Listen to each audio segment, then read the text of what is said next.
Hello, everyone. Welcome back to another edition of StarSound Speaks. This is your host, Irlianna Samsara of StarSound Astrology. Well, it's not just another edition. Right now, we are in Florida and in waiting for Ian, who has already announced his arrival. So this is it was quite the week. I mean, this is my 200th episode. I started StarSound Speaks in October of 2018, and so here we are 4 years later. I can't believe it. And I'll just say a few words about that, and then I'm going to talk about Florida, exactly the state of Florida, astrologically, the state of Florida, right? And what's up and what's going on. But just to say that a week ago, I was planning to go to Washington, D.C., and I was going to do this whole episode, and, maybe it'll happen in the future, but not right now.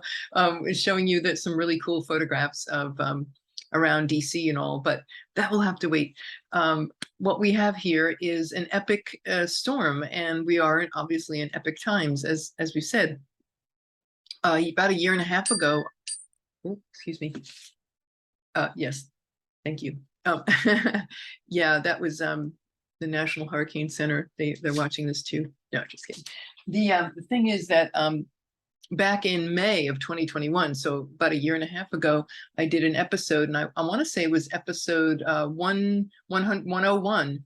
Here 100 episodes ago, I called it Florida and the Saturn Return. So if you're interested, you can go back to either, I'm on 10 different podcast platforms, not just YouTube, but the audio as well. But anyway, that was it was an interesting. I'm not sure if I was back on YouTube at that time.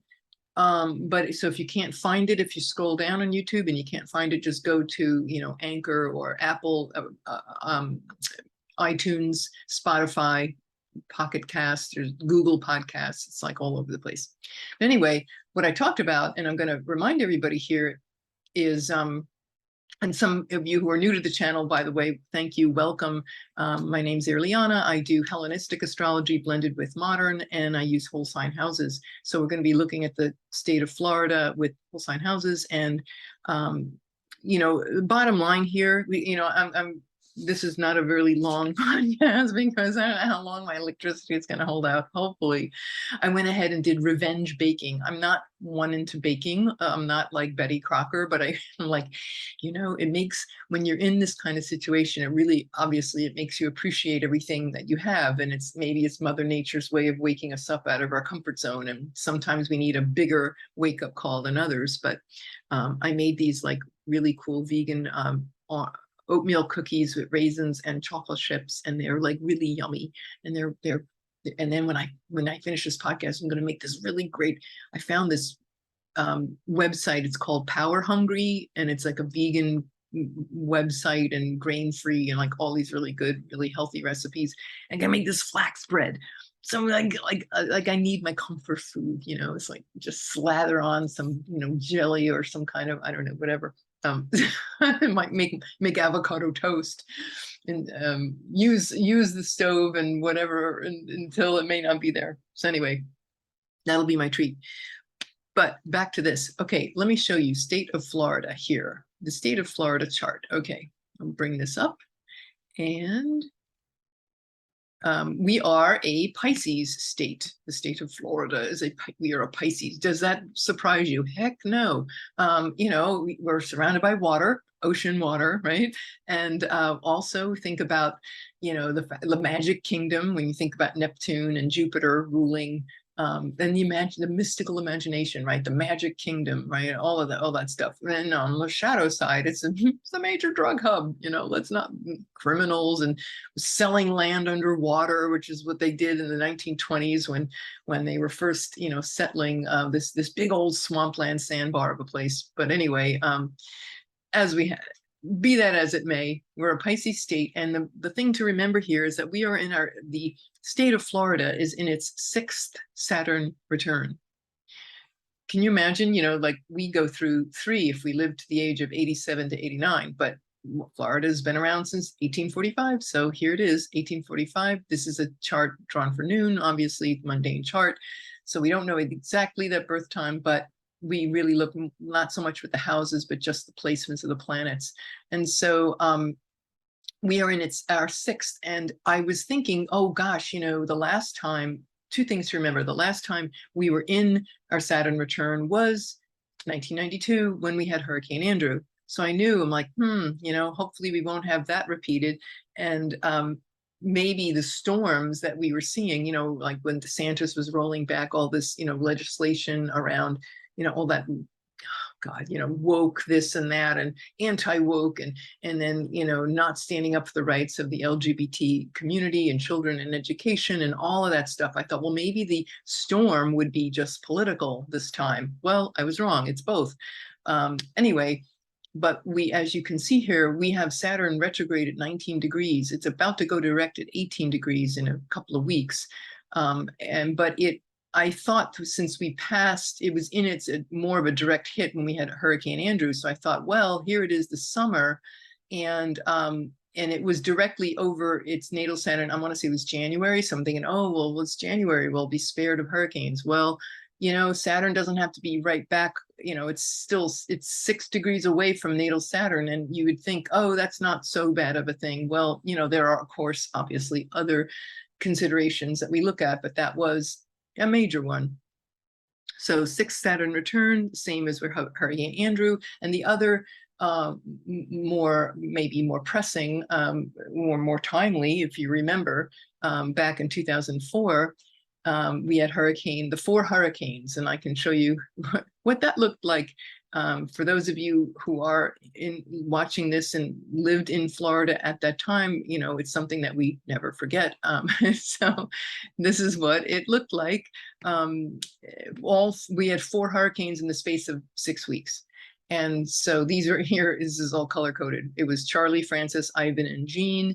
And so it was on average every like 10 days, a major hurricane, like level 3, 4, or 5 hurricane hit us. It was like crazy. I've never eaten so much peanut butter in my life. It was no air conditioning in Florida in the summer is not a picnic. But anyway, yeah, that's what that looked like. So this is the eclipse cycle. We are in the same eclipse cycle now. Remember, it's 18 years. 18 years ago this happened. And so this is obviously we go, oh, eclipse cycle, north node Scorpio, north node Taurus, south node Scorpio. So this is what that brought us. And this wasn't even a Saturn return year, but this year we have Saturn return and these. So yes, it is definitely a pressing matter. I will say too, you know, again, when you think about the eclipses, major changes, and it's about support. And, you know, Taurus is an earth sign, Scorpio being water, you know, mutable and fixed, right? So fixed signs, Scorpio and, can't talk. Scorpio and Taurus. They're both, what I'm trying to say is they're both fixed signs. And so eclipses always bring major changes, major endings, major beginnings. And so if we go back to the chart of Florida, we could see here, there was an eclipse back in November Florida is in a nodal opposition. It passed its exact point last November or so, but the eclipse happened on the south node of Florida, on 29 degrees of Taurus. So that was something to take note of. And again, the south node being about a decrease or a loss. And certainly when you think about Earth, you know, it could be that a lot of the coastline gets affected. You know, I remember when Hurricane Andrew, the 4 hurricanes happened, the coastline closest to where I am was very, very inundated. And to this day, the trucks and the municipal trucks have to keep adding sand to the beach, right, because of the erosion. But there was such a huge chunk of erosion that happened in the wake of those 4 hurricanes in 2004. So I would say a loss of Earth, certainly on a more symbolic level, a loss of resources, of the comfort zone. And so with that lunar eclipse, was at 27 Taurus, you know, there we have it. In this particular case, of course, Uranus is still within 5 degrees of the transiting north node, so that's still kicking up a lot about Earth changes and such. But more telling, in this particular moment in time, we have Mars in the air sign of Gemini. So there's about fierce storms and winds. And if you've been following the news, it's all this about, it keeps changing, and of course, all hurricanes change and can shift and such. But with Mars and Gemini there, wow, and it's coming into a square with Neptune, which will be happening in the next couple of weeks or so. And so, you can see the tension there between the ocean, wind, ocean, creating these tensions and flares. It's also in an opposition in the state of Florida to its own Mars. So we are in a Mars opposition for Florida. Mars is natally in Pisces. Mars is natally in Sagittarius. And it's, interestingly enough, conjunct the descendant, if we are to use a noontime chart for the mundane. But anyway, you can see here how there is this, and that would be a grand mutable square. We've got, I love my little, here we are. So here's that square between, this is what we're looking at, that square with Mars and Jupiter and the sign of Gemini. So you got that here, this square, and making a T square with natal Mars. And as you can see here, we already have been in this Mercury. First it was Venus, now it's Mercury opposition Neptune. So there's this grand mutable square going on, really a T square right now. It's just that as this progresses in the next week, it's going to come into it'll be squaring itself, but it's squaring by sign. So we have this grand mutable in these sign, mutable, right? It's change, and it involves oceans and air and communications, right? Mercury retrograde, at least it's in its domicile of Virgo. So there's all this tumult and change going on. And as we can see it, obviously, with this hurricane. The other thing I wanted to mention was the moon, when it hit land, made landfall apparently a couple of, I want to say it was a couple of hours ago as of this particular broadcast. And I think, let me see here for a second. Hold on a second. Yeah, as you can see here, when it made, I don't know the exact hour and minute, but it was a few hours ago, and you can see here the moon conjunct the south node.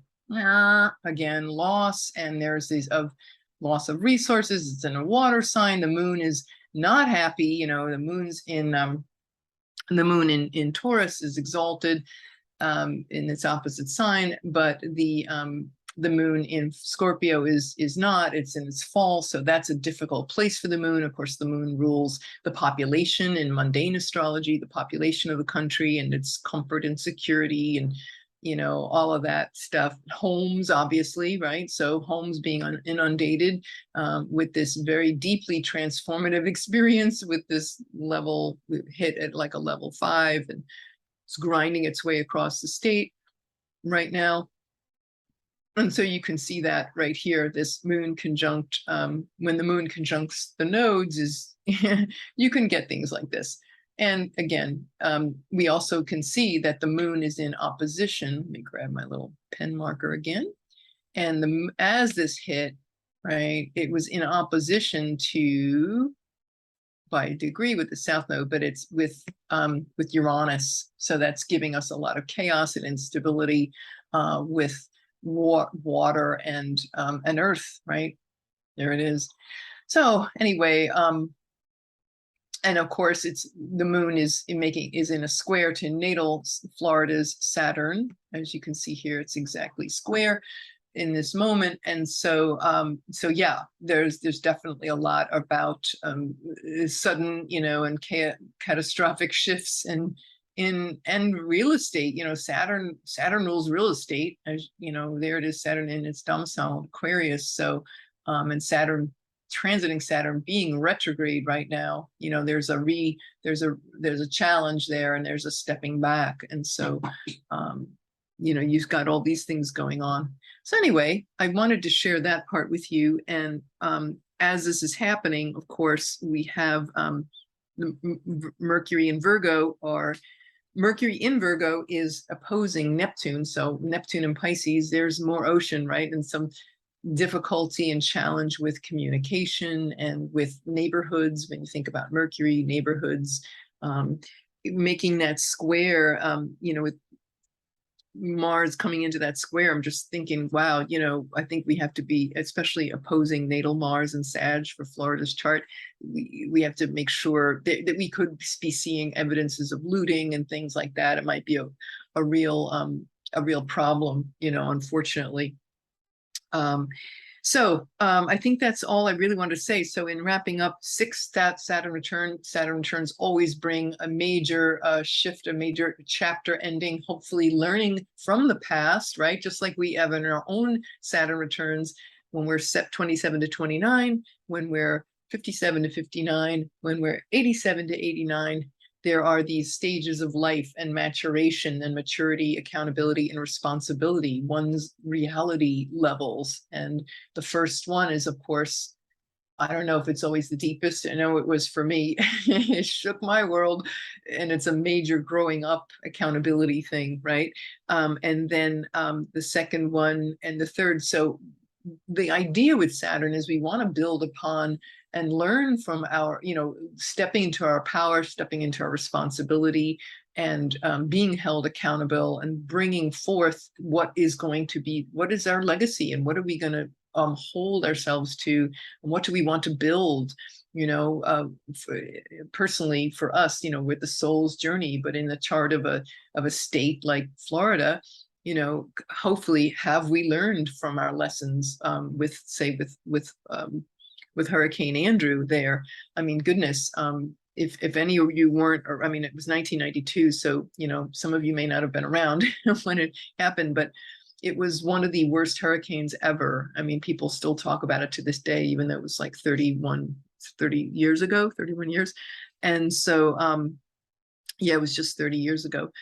Yeah, so it was just this a real wake-up call, and of course with all the people who live and they keep building. When you think about Saturn and real estate, these builders that keep building on land that's only a few feet off of sea level, and then of course we've got rising seas with global warming and the Uranus and Taurus thing around the red light, bat phone, we've got problems here, global warming and ocean rise.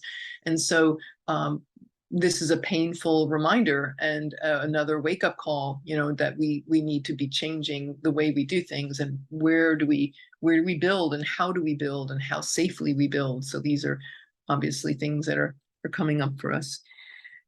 I think that's all I wanted to say. I was going to talk about my, the astrology for October, but we've got. I'll save that for another. I wasn't feeling so much to do that one today because of everything happening here. So I wish, if you are in Florida, I wish you so much love and protection and highest grace, because we don't know. When we step into the mystical, even though we're all certainly.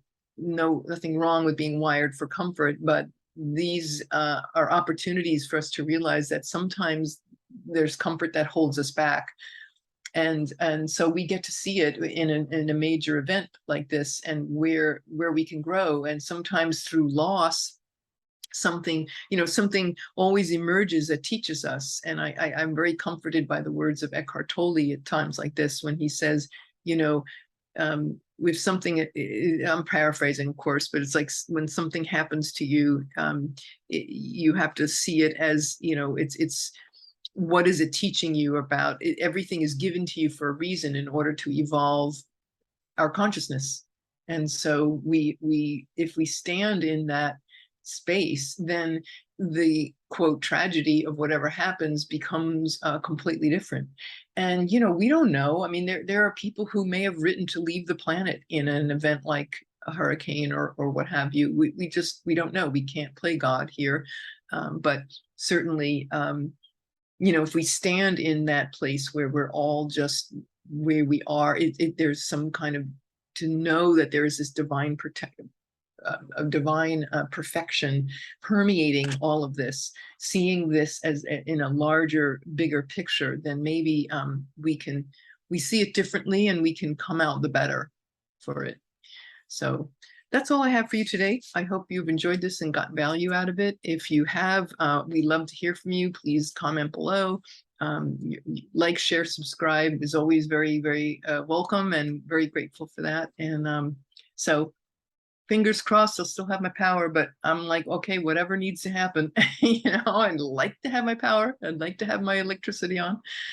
But if you don't hear from me for a few days, I have my cell phone. But anyway, all right. Take care, everybody. Stay safe if you're in Florida and wherever you are, and sending you lots and lots of blessings. This is Irlianna Samsara, StarSound Speaks, StarSoundastrology.com. Thank you all for listening.